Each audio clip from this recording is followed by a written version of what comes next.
Welcome back. నమస్తే అండి కృష్ణాంజనేయులు గారు, గుడ్ మార్నింగ్. నమస్తే, ప్యానల్ మెంబర్స్ కూడా నమస్కారం. కృష్ణాంజనేయులు గారు, రాజకీయాల్లో ఉన్నప్పుడు ఒకరిపై ఒకరు దాడులు చేసుకోవడమో లేకపోతే విమర్శలు చేసుకోవడం అనేది పరిపాటి. అండ్ రాజకీయాల్లో ఏ ప్రభుత్వం వస్తే ఆ ప్రభుత్వం సోషల్ మీడియా వేదికగా ఫేక్ ప్రచారాలు కూడా పరిపాటే. బట్ ఈ 2000 రూపాయలు లోకేష్ ఖాతాలోకి వెళ్ళాయి అనే మాట అనడం అనేది ఎంతవరకు సమంజసం? ఒకవేళ నిరూపిస్తారనంటే మేము నిరూపించాము, అది కరెక్టే అని వైసీపీ అని అంటుంది. మీ ఒపీనియన్ ఏంటి దీనిపైన? శ్రీదేవి గారు, రాజకీయ పార్టీల మధ్య విమర్శలు అంగీకారమైనటువంటిది. ఎలాంటి విమర్శలు? సహేతుకమైనటువంటి విమర్శలు. అంతేకాని మా ఇష్టం వచ్చినటువంటి విమర్శ చేస్తాను అంటే అవి పరిపాటి అని మనం అనటానికి లేదు. వాళ్ళ ఇష్టం వచ్చినట్టుగా ఇష్టారీతిన విమర్శలు చేసుకుంటే అది ప్రజాస్వామికమైనటువంటి వాతావరణం కింద ఉంటుంది. దాన్ని ఎట్టి పరిస్థితుల్లో మనం ప్రజాస్వామికవాదులుగా అంగీకరించడానికి లేదు. రెండో అంశము, మీరు దాడులు కూడా పరిపాటి అని అంటున్నారు. దాడులు పరిపాటి కాదు, దాడులు జరగకూడదు. ఏ రాజకీయ పార్టీల మధ్య ఇంకో పార్టీ విమర్శ చేసుకోవటం అనేది మన ప్రజాస్వామ్యంలో అంగీకారం. అంతే తప్ప దాడులు జరుగుతున్నాయి కదా సార్. ఇప్పుడు వైఎస్ఆర్సీపీ ప్రభుత్వంలో ఉన్నప్పుడు టీడీపీ వాళ్ళపైన దాడులు, ఇప్పుడు వీళ్ళు వచ్చినప్పుడు వాళ్ళపైన దాడులు. రామారావు గారే చెప్పారు 63 మంది వైసీపీ కార్యకర్తలు పొట్టన పెట్టుకున్నారు. రఫీ గారు ఒక నిమిషం, నెక్స్ట్ మీ దగ్గరికి వస్తాను. రఫీ గారు మీ దగ్గరికి వస్తాను. కృష్ణాంజలి గారు మాట్లాడని, ఇప్పుడు వరకు ఆయనకు అవకాశం ఇవ్వలేదు. రఫీ గారు మీ దగ్గరికే వస్తాను, చెప్పండి. ఎవరు దాడి చేసినా సరే, అధికారంలో ఉన్న వాళ్ళు ప్రతిపక్షం వాళ్ళు ఏ రకమైన దాడైనా, లేదంటే ప్రతిపక్షం వాళ్ళు అధికార పక్షం మీద దాడి, ఏ రకమైనటువంటి దాడులు కూడా ప్రజాస్వామ్యంలో ఆమోదయోగ్యం కాదు. ఇది ఒక అంశం. ఈ రోజున మనం డిబేట్ 2 ప్రధానమైనటువంటి అంశాల మీద చేస్తున్నాం. ఆ 2 ప్రధానమైనటువంటి అంశాలు ఏమిటి? ఒకటి, అమ్మఒడికి తల్లికి వందనానికి సంబంధించినటువంటి విషయం. దాని మీద ప్రతిపక్ష పార్టీలు విమర్శలు, అదే విధంగా నారా లోకేష్ మీద వీళ్ళు చేసినటువంటి విమర్శలు. రెండో అంశం ఏంటి? సోషల్ మీడియాలో ఫేక్ ప్రచారాలకు సంబంధించినటువంటి అంశం. ఈ 2 అంశాలకు సంబంధించినటువంటి విషయం మీద నేను కన్ఫైన్ అయ్యి మాట్లాడతాను. ఇక్కడ తల్లికి వందనం అనేటువంటి పేరుతో కూటమి పార్టీలు ఎన్నికలకు ముందు ఎంతమంది పిల్లలు ఉంటే అంతమంది పిల్లలకి మేము తల్లికి వందనం ఇస్తామని చెప్పారు. ఇస్తామన్నటువంటి కూటమి ప్రభుత్వము సంవత్సరం తర్వాత, ఒక విద్యా సంవత్సరం మిస్ అయిన తర్వాత, ఇప్పుడు ఆల్రెడీ ఈ 12వ తేదీన తల్లికి వందనం పేరుతో ఎంతమంది పిల్లలు ఉంటే అంతమంది పిల్లలకి, ఆ తల్లులకి వాళ్ళ ఖాతాలో నిన్న జమ చేశారు. ఇది ఎన్నికల సమయంలో కూటమి పార్టీలు ఇచ్చినటువంటి హామీకి అనుగుణంగా వాళ్ళు చేసినటువంటి, అమలు చేసినటువంటి విధానం. దీంట్లో ఏవైనా అభ్యంతరాలు ఉంటే ఆ అభ్యంతరాలను వైఎస్ఆర్ కాంగ్రెస్ పార్టీ లేవనెత్తచ్చు. ఫస్ట్ ఆఫ్ ఆల్ మీరు వాళ్ళేం అంగీకరించాల్సిన అవసరం లేదు. ఇది మీరు ఎంతమందికి ఇస్తామంటే అంతమందికి ఇచ్చారు, మీరు గొప్పగా చేశారని పొగడక్కర్లా. మీరు లోపాలనే మాట్లాడతారు ఎలాగూ.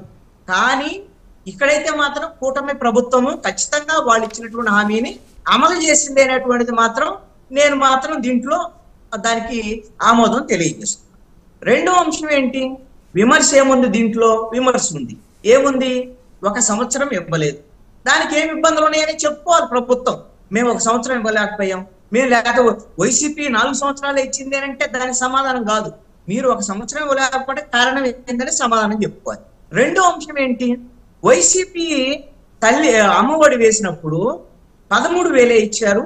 1 సంవత్సరం ఏమో ఫస్ట్ సంవత్సరం 15,000 వేశారు, మరుసటి సంవత్సరం 14,000 వేశారు, ఆ సంవత్సరం 13,000 వేశారు, 3వ సంవత్సరానికి వచ్చాక. ఏంటయ్యా అంటే మేము బాత్రూమ్లకు సంబంధించినటువంటి శుభ్రం చేయడానికి, లేదా స్కూల్ డెవలప్మెంట్ కి సంబంధించినటువంటి విషయంలో స్కూళ్ళ ఖాతాలలో ఆ విధమైనటువంటి డబ్బులు వేశారు. మరి ఆ విధమైనటువంటి 15,000 చెప్పి 13,000 వేయటం మీద ఆ రోజున తెలుగుదేశము, జనసేన వీళ్ళు విమర్శ చేశారు వైసీపీ ప్రభుత్వం మీద. మరి ఇప్పుడు అదే 13 మీరు వేసినప్పుడు ఖచ్చితంగా వాళ్ళు విమర్శ చేస్తారు. వాళ్ళు చేసిన పని వీళ్ళు చేసుకున్నారు కదా, విమర్శ చేస్తారు.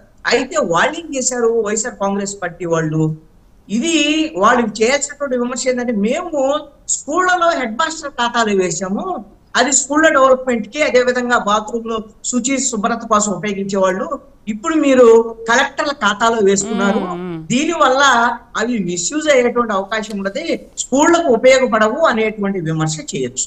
కానీ వైఎస్ఆర్ కాంగ్రెస్ పార్టీ ఏం విమర్శ చేసింది? ఈ 2,000 రూపాయలు నారా లోకేష్ ఖాతాలోకి వెళ్ళింది అనేటువంటి విమర్శ చేసింది. ఎందుకు చేసింది అని అంటే ఇది ఒక రాజకీయ వ్యూహం అండి. 2,000 రూపాయలు తక్కువ ఇస్తున్నారు అంటే మా తరహాలోనే, మా ప్రభుత్వం తరహాలోనే మేము 13,000 ఇచ్చాం, వీళ్ళు కూడా 13,000 ఇచ్చారు అన్నారనుకోండి, వైసీపీ ఫెయిల్యూర్ కింద వస్తుంది.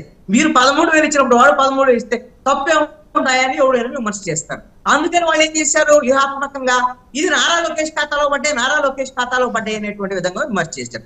ఇప్పుడు ఏమన్నారు, ఇప్పుడు రఫీ గారు కూడా చెప్తున్నారు, మేము 24 గంటల టైం ఇచ్చాం, మీరు దీన్ని తేల్చకపోతే మీరు ఫేక్ ప్రచారాన్ని ఏం తేల్చకపోతే ఏం చేస్తారు, ఏం చేస్తారని వాళ్ళే కాదు నేను కూడా అడుగుతున్నాను. ఇప్పుడు నారా లోకేష్ ఖాతాలో పడ్డాయి అన్న తర్వాత దానికి సమాధానం చెప్పుకోవాల్సింది ఎవరు? నారా లోకేష్ విద్యాశాఖ మంత్రి, ఈ ప్రభుత్వము ఆ 2,000 రూపాయలు ఏ ఖాతాలో వేశారు, దాని యొక్క ఉపయోగం ఏంటి అది చెప్పాల్సిందే. మీరు ప్రతిపక్షంలో ఉండేటువంటి వాళ్ళు ఖచ్చితంగా విమర్శలు చేస్తారు మీ లోపాలకు సంబంధించినటువంటి విషయంలో. ఆ విమర్శని మీరు దాన్ని ఏ విధంగా 2,000 తగ్గించారు, దానికి కారణం ఏంటి, ఎందుకు వైసీపీ అప్పుడు విమర్శ చేశారు, ఇప్పుడు ఎందుకు తగ్గించారనేది ఖచ్చితంగా చెప్పాలి. మీరు ఏ చర్య తీసుకోలేదు. మీరు 24 గంటలు కాదు 48 గంటల తర్వాత నేను ఒక సవాల్ చేస్తున్నాను రఫీ గారికి. రఫీ గారికి సవాల్ చేస్తున్నాను, ఆ 2,000 రూపాయలు ఎక్కడికి వెళ్ళి ఎవరి ఖాతాలో అడుగుతారా?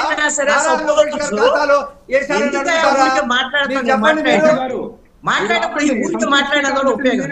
సరే రఫీ గారు మాట్లాడేది ఏంటి వింటాను, మాట్లాడమా. సరే రఫీ గారు, 2,000 రూపాయలు తల్లుల ఖాతాలోకి రాలేదు, అది ఎక్కడికి వెళ్ళినాయి అని చెప్పి ప్రతిపక్షం అడుగుద్దా, లేకపోతే నారా లోకేష్ గారి ఖాతాలోకి వెళ్ళినాయి అని చెప్పిన దాని మీద చూస్తూ ఊరుకోవాలా అని చెప్పి అడుగుతున్నా నేను. అదా ప్రతిపక్షం విమర్శ? అడిగారు కదా, సమాధానం చెప్తా వినండి. మీరు అడిగారు కదా, మీరు అడిగారు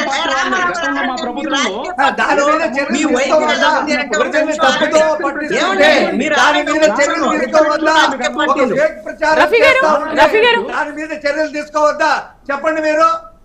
రఫీ గారు ఓకే 1 మినిట్ రఫీ గారు. ఒకటి మీరు అధికారంలో ఉన్నారు కదా రఫీ గారు, మీరు అధికారంలో ఉన్నారు, వైసీపీ విమర్శ చేసింది నారా లోకేష్ ఖాతాలోకి వెళ్ళిని అన్నది, వాళ్ళు మేము దానికి క్షమాపణ చెప్పము అని అన్నారు. మీరు ఏ చర్య తీసుకుంటారు? మీరు చర్య తీసుకునేది ఏంటో మీరు చూపించండి. 48 గంటలు చర్య తీసుకోకపోతే శ్రీదేవి గారు ఇక్కడ కీలకమైన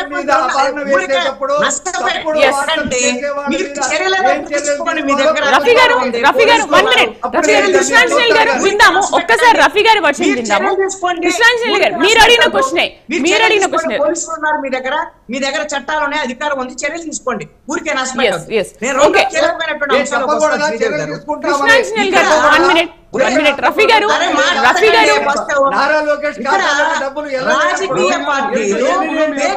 రఫీ గారు దీనికి ఆన్సర్ చేయండి. రఫీ గారు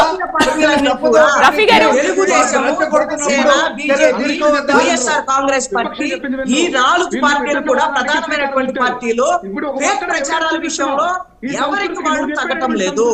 తిలాపంతో తలా పిడికిరా అన్నట్టుగా ఫేక్ ప్రచారాలు చేసుకోవటంలో సోషల్ మీడియాని ఏ పార్టీకి సంబంధించి ఆ పార్టీని అనుకూలంగా ప్రచారం చేసుకోమనండి, వాళ్ళ పొగుడుకోమనండి, ఎవరికి అభ్యంతరం లేదు. కానీ ప్రత్యర్థి రాజకీయ పార్టీల మీద అబద్ధ ప్రచారాలు చేయడానికి ఫేక్ ఐడియాలను క్రియేట్ చేసి, ఫేక్ వ్యక్తులను క్రియేట్ చేసి సోషల్ మీడియాని తప్పుదారి పట్టించేటువంటి విధంగా అసత్యమైనటువంటి ప్రచారం చేయటంలో ఈ రోజున తిలా పాపం తలా పిడికలు అన్ని పార్టీలు చేస్తున్నాయి. ఇది ఈ సోషల్ మీడియా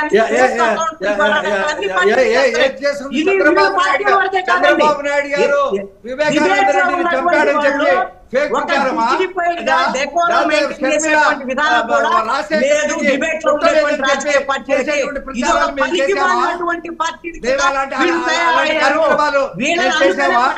వివేకానంద రెడ్డిని చంద్రబాబు నాయుడు చంపాడని చెప్పి పత్రికల్లో వేసిన రోజు దాన్ని ఏమంటారు?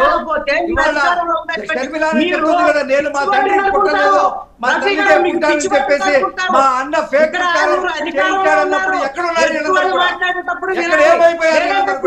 అనుకుంటారు. మీ ఇష్టం, శ్రీదేవి గారు మీ ఇష్టం. ఎందుకంటే అధికారంలో ఉన్నారు రఫీ గారు, ఎదుటోళ్ళు మాట్లాడేది వినేటువంటి ఓపిక ఉండాలి. మీ దగ్గర అధికారం ఉంది, మీ దగ్గర పోలీసులు ఉన్నారు, మీ దగ్గర చట్టం ఉంది, చట్టబద్ధంగా చర్య తీసుకోండి.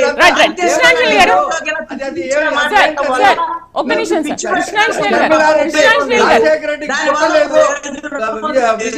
పుట్టిందని చెప్పి మీరు అడిగిన క్వశ్చన్ కి రఫీ గారి దగ్గర నుంచి ఆన్సర్ తీసుకుందాం. 1 minute. రఫీ గారు రైట్ అనలిస్ట్ అడిగారు.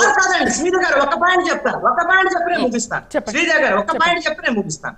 రాజకీయ పార్టీలు ఫేక్ ప్రచారాలు ఒక పార్టీ మీద ఇంకోటి చేయడమే కాదండి. ఎవరైతే న్యూట్రల్ ఉండి ప్రజాస్వామికవాదులుగా ఆయా పార్టీలు చేసేటువంటి తప్పుల మీద మాట్లాడతారో వాళ్ళ మీద కూడా వీళ్ళు దాడి చేస్తున్నారు సోషల్ మీడియా వేదికగా. సపోజ్ నా మీద జనసేన పార్టీకి సంబంధించి పవన్ కళ్యాణ్ లేకపోతే ఇంకోళ్ళు తప్పు చేస్తున్నారనేటువంటి దాని మీద వీళ్ళు వాళ్ళ గ్రూపుల్లో నా నెంబర్ పెట్టేసి వీళ్ళు బూతులు తిట్టించేటువంటి పని చేసినటువంటి వాళ్ళు జనసేనకు సంబంధించినటువంటి వాళ్ళు. అది కరెక్ట్ కాదు. మీరు ఏదైనా ఉంటే డెమోక్రటిక్ గా మీరు సమాధానం చెప్పండి తప్ప ఈ విధమైనటువంటి ఫేక్ ప్రచారాలు ఎదురుదాడులు అనేటువంటిది కరెక్ట్ కాదు. అది కూడా అధికారంలో ఉండేటువంటి వాళ్ళు బాధ్యతగా వ్యవహరించాలి. తర్వాత మీ ఇష్టం. రైట్ రఫీ